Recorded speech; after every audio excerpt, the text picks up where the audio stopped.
Muy buenos días, hermanos. Dios les bendiga. Muy bienvenidos a la continuación del repaso de las lecciones de escuela sabática para este cuarto trimestre del año 2023, el cual estamos por terminar. Y estamos estudiando la lección número 11, Misión en favor de los no alcanzados, segunda parte. Y este día, jueves 14 de diciembre, el título es una pregunta: ¿fe en la tierra?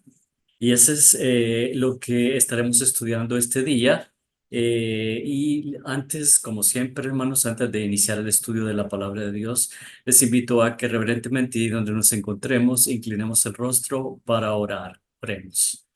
Padre nuestro que estás en los cielos, santificado sea tu nombre. Señor, gracias por tantas bendiciones inmerecidas. Gracias por el maravilloso sacrificio de nuestro Señor Cristo Jesús en la luz del Calvario, el cual nos dio la salvación, esa sangre preciosa que nos limpió de todo pecado y nos limpia de todo pecado, Señor, y ese sacrificio maravilloso que nos permitió ser llamados hijos tuyos.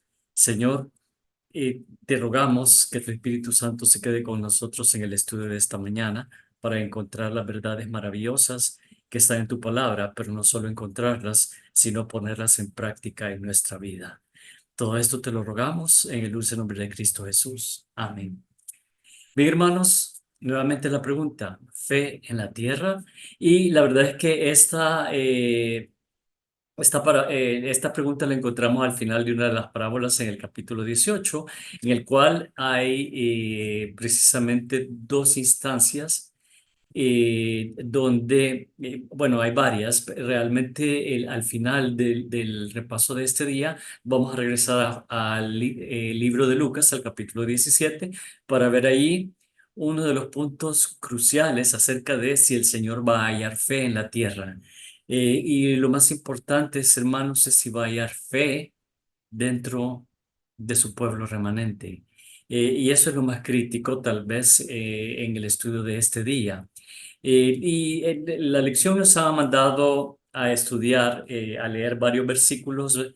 Varios se repiten. Básicamente son eh, tres personajes los que encontramos ahí. Uno es el paralítico que lo llevan los cuatro amigos, lo encontramos en dos evangelios, y y lo bajan por el techo porque no podían pasar entre la multitud para alcanzar a Jesús. Realmente aquí no solo es la fe del paralítico, sino también la fe de los amigos. Luego tenemos al centurión, que posteriormente nos vamos a estar concentrando en él, junto con la mujer sirofenicia, que a pesar que no se menciona acá, realmente es uno de los personajes centrales de esta historia, de esta lección de esta semana. Y finalmente está el ciego Bartimeo, el ciego en Jericó, que en dos evangelios es el ciego Bartimeo, un solo ciego, y en el evangelio de Mateo son dos ciegos en Jericó. Sin embargo, el énfasis no es en ellos, hermanos, sino que acá el tema de este día es si Dios va a hallar fe en la tierra. Esa es la pregunta. Y el punto que queremos aclarar es quiénes son las personas que evidenciaron la fe más grande que Jesús elogió. Y si ustedes buscan en todo el Nuevo Testamento, solo hay dos personas a las que Jesús elogió por su fe, pero así un elogio enorme. El, el primero es para, bueno, dependiendo de cómo veamos, si habría que ver la secuencia cronológica, pero son dos personajes, uno que ya estudiamos, que es la mujer sirofenicia o la mujer cananea. Yo prefiero la mujer sirofenicia, porque también en ese episodio realmente es que Jesús se extiende más y tres veces la rechaza. Y ya vamos a regresar a ese punto, pero lo que quiero enfatizar ahorita es que le dice, mujer, grande es tu fe, grande, o sea, extraordinaria. Y el otro, al centurión, cuando llega y se postra ante él y le dice que sane a su siervo, Él le dice, ni aún en Israel he hallado tanta fe. Ese tanta es un adjetivo que lo lleva casi a nivel superlativo. Y lo más curioso que estos dos elogios se dirigen a personas que no son parte del pueblo de Dios. Y si lo traemos a nuestros días, a nuestros días modernos, si Jesús hubiera hecho elogios en estos días, se lo hubiera hecho a dos personas que no eran adventistas del séptimo día. Y eso es lo más curioso y lo más triste, hermanos, que aún en el pueblo de Israel, que era el pueblo escogido en esa época, y Jesús vino a los suyos y ministró primeramente a los judíos, cuando ministró a estos personajes que eran despreciados y rechazados por los judíos, Jesús les da el elogio más grande. Solo esas dos instancias en el Nuevo Testamento, y ustedes pueden buscarlo. Grande es tu fe a la mujer y le concedió lo que pedía. Pero ese grande es tu fe, y ahora sí me voy a detener en la historia de la mujer sirofenicia. Hermanos, yo personalmente pienso que Jesús pudo haber encontrado otra manera de enseñarles la lección, entre comillas, a los discípulos. No tenía por qué decirle perro a la mujer.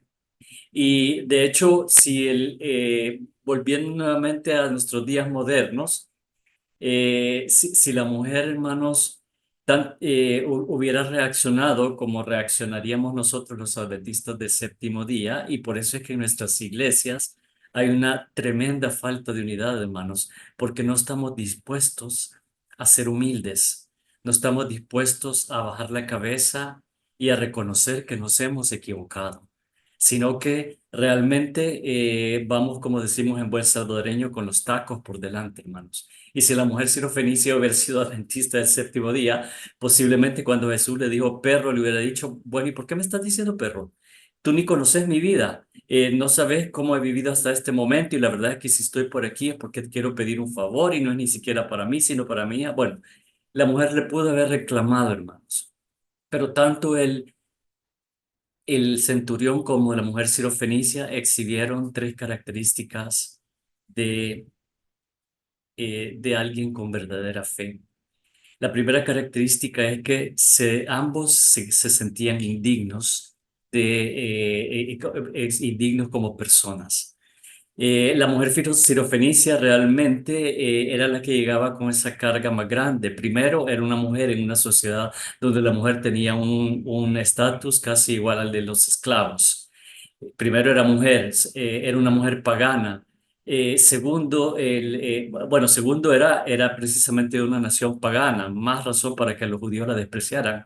Eh, y tercero, llegó buscando a un grupo de judíos que ella sabía que la despreciaban. Entonces, la mujer se sentía indigna, pero por eso llegó suplicando. Y realmente, a pesar de que era una mujer pagana, creía en el poder de Jesús.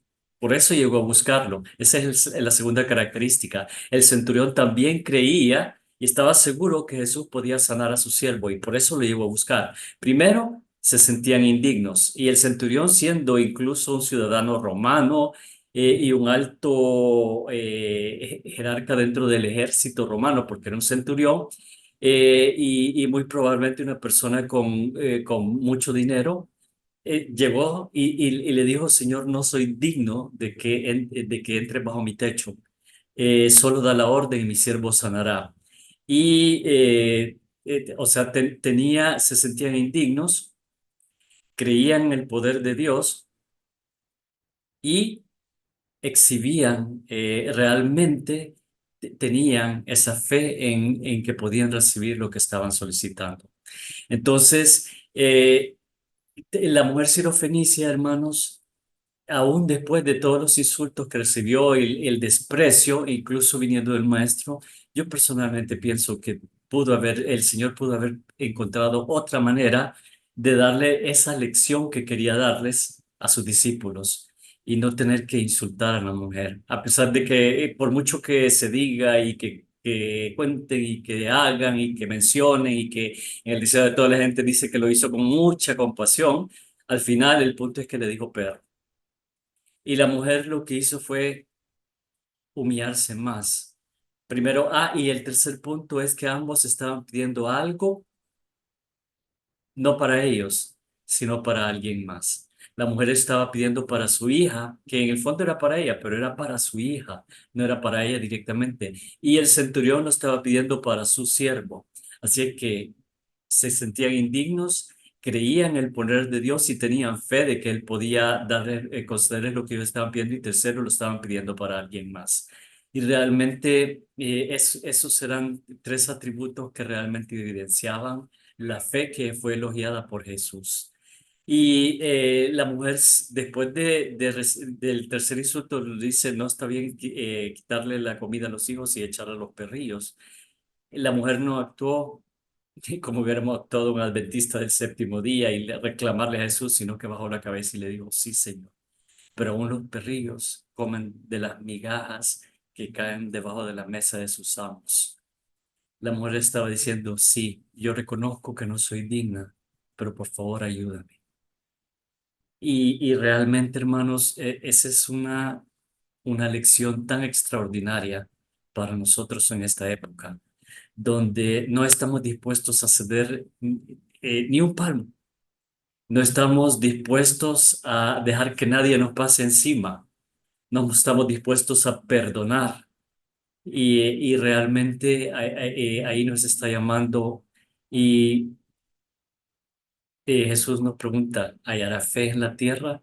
Pero aquí se está refiriendo a nosotros, a su pueblo, a la iglesia remanente. ¿Va a hallar fe en la iglesia remanente? Y la verdad es que Jesús ahí mismo en Lucas, en el capítulo anterior, al 18, que es el último que nos manda a leer ahí, en el 17, hay precisamente 17, 5 y 6, la fe. Y no necesitamos así una fe del tamaño de un glaciar, hermanos, no, o de un transatlántico, no. Jesús nos está diciendo que solo necesitamos la fe suficiente para creer en Él. Dice Lucas 17:5, dijeron los apóstoles al Señor, aumentanos la fe. Entonces el Señor dijo, si tuvierais fe como un grano de mostaza, podríais decir a este sicómoro, desarráigate y plántate en el mar y os obedecería.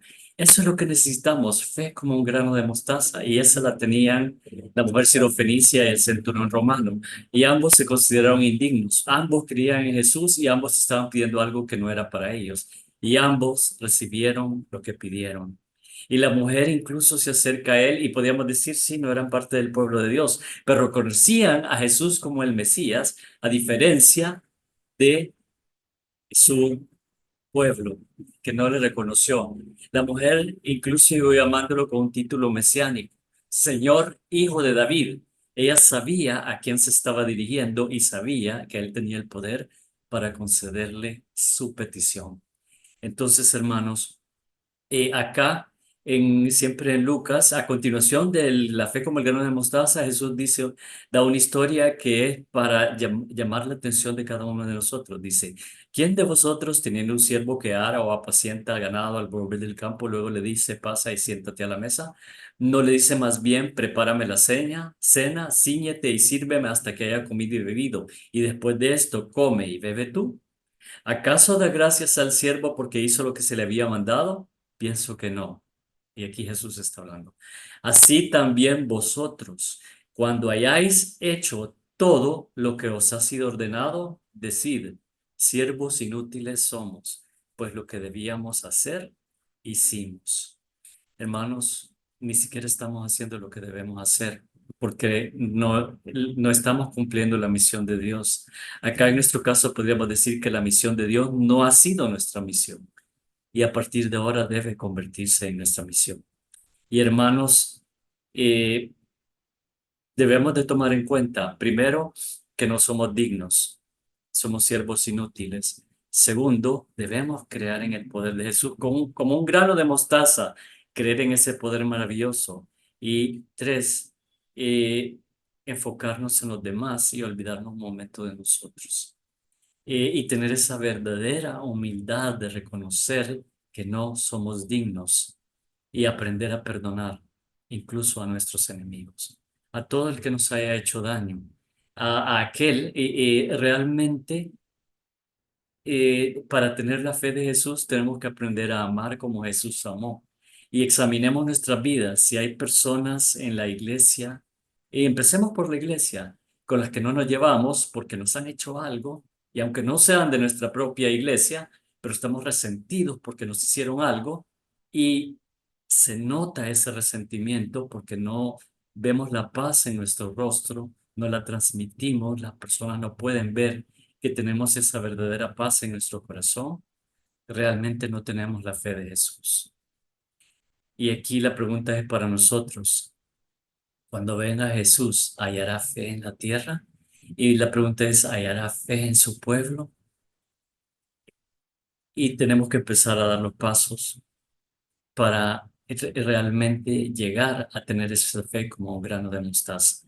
Ahora, hermanos, siempre como todos los jueves finalizo con el desafío y el desafío avanzado. Dice el desafío, abre tu corazón en oración, pidiendo una mayor porción de fe con la cual compartir tu amor por aquellos que están cerca y lejos.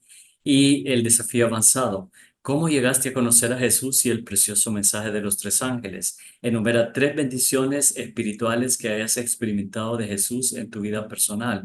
Prepárate para compartir estos conceptos con tu clase de escuela sabática. Hermanos, quiera Dios que podamos tener esa fe como la que Jesús elogió en la mujer sirofenicia y en el centurión.